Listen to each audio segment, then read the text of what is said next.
ধৰ্ম ও শান্তি ৰক্ষা কৰি আহিছে। দেৱৰো বাঞ্ছিত এই ভাৰত ভূমিত অধৰ্মৰ প্ৰাদুৰ্ভাৱ ইমান প্ৰবলভাৱে প্ৰবাহিত হৈছে যে বসুমতী কম্পিত হৈছে।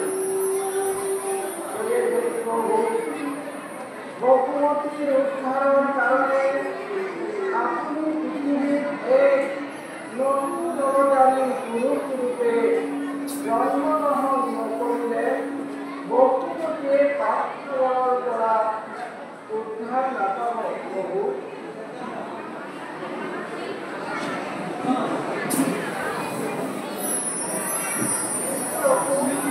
আপোনাৰ শ্ৰীচৰণত এই দুখিনী ভক্তি অঞ্জলি অৰ্পণ কৰিছোঁ। তাকে এটি অনুৰোধ কৰিব খুজিছোঁ। তাকেৰ প্ৰতি সদয় হৈ অনুমতি দিয়ক প্ৰভু।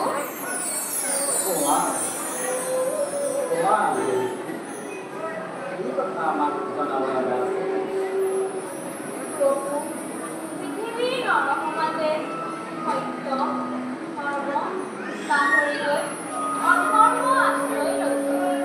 পাপৰ অত্যাচাৰত সাধু সন্তসকল সৃষ্টি থাকিব নোৱাৰা হৈছে।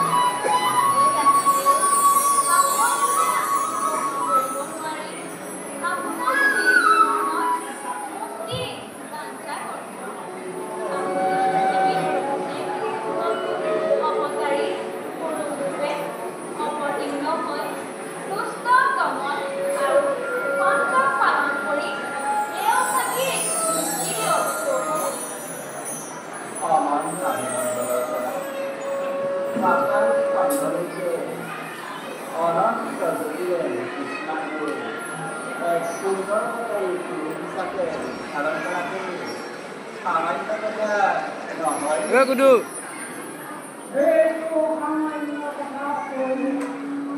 বসুমতীৰ মুক্তিৰ কাৰণে আপুনি এক নতুন পূৰ্ণ অৱতাৰী পুৰুষ ৰূপে জন্মগ্ৰহণ নকৰিলে ব্ৰহ্মা বিষ্ণু আৰু এই ৰুদ্ৰৰ মহাদেৱ সৃষ্টি হৈ পৰিলে।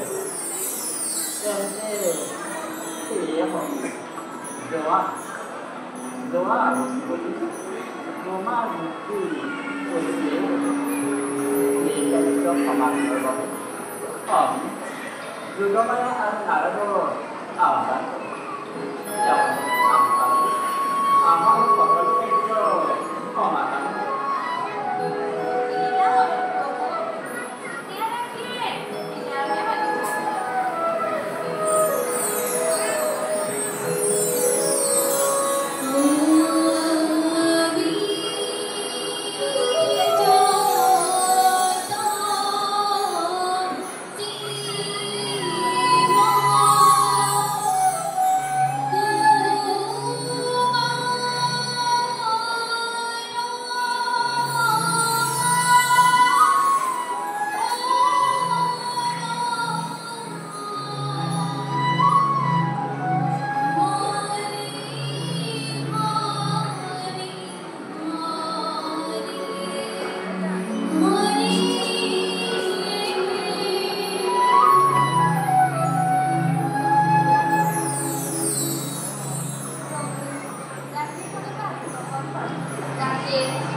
তোমাৰ সহায় হব অধিক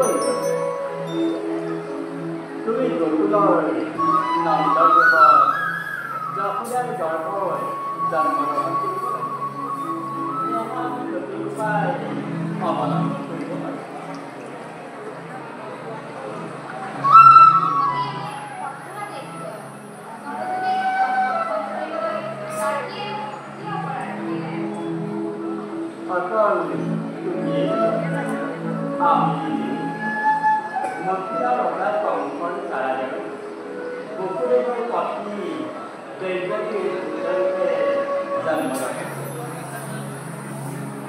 সমানে সামান কৰে ঠিক সেই সময়ত গকুলৰ নন্দঘৰ যশোদাৰ গৰ্ভত যোগমায়াৰ জন্ম দুষ্ট কংসই শাসন কৰে দৈৱকীৰ অষ্টম সন্তান ভাবি যোগমায়াৰ শিৰত আচাৰি মাৰিবলৈ উদ্যত হৈছে যোগমায়া মায়াপতি ক'লে মহাকাপুৰ গুচি যাব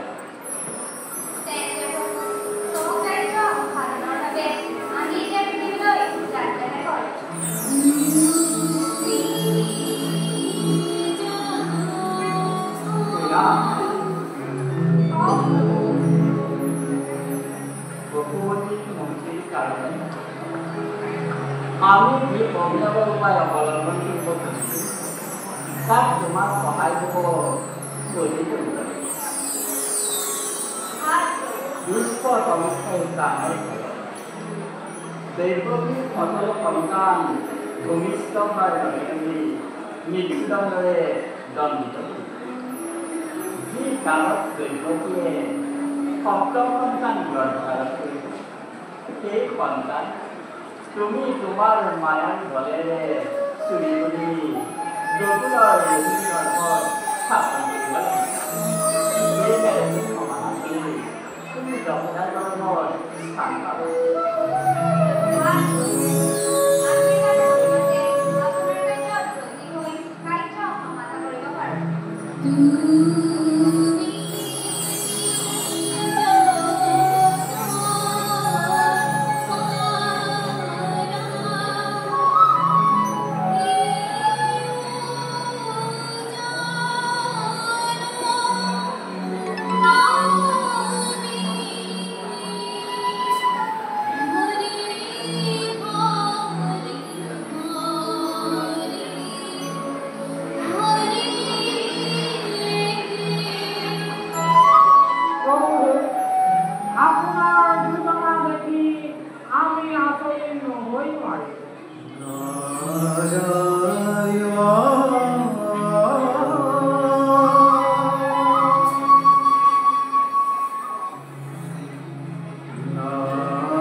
নারায়ণে বালক রূপ ধারণ করি গোকুল বৃন্দাবনত গোসাধন করিব আহা কি যে মধুর দৃশ্য যমুনার তীর বৃন্দাবন ব্রজাঙ্গনা সকলের সঙ্গে রামহত্যা করিব আৰু তাকেই চাই এই হৰিদাস নাৰদৰ জীবন সাৰ্থক হব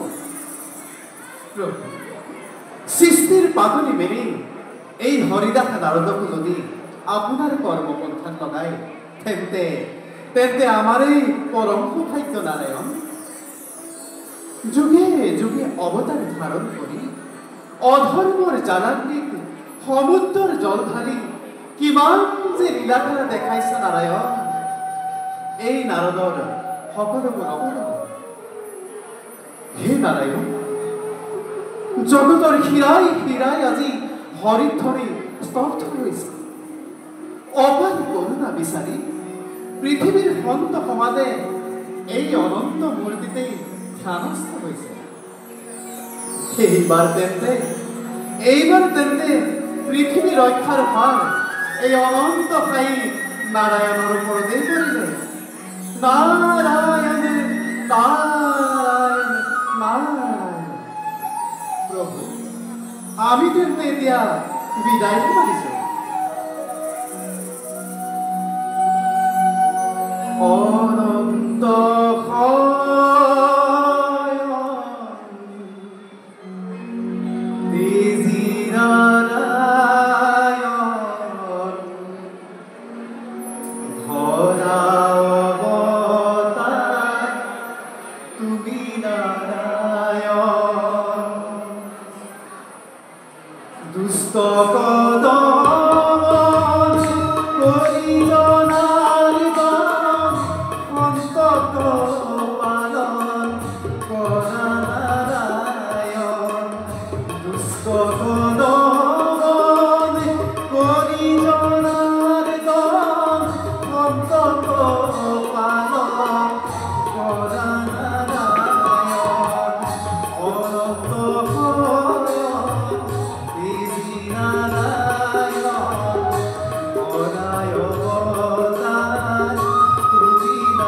কিছুদিন মানৱৰ কৰ্মতৰণা কৰি ৰাখি স্বকাৰ্যৰ ব্ৰতী হোৱা হয়।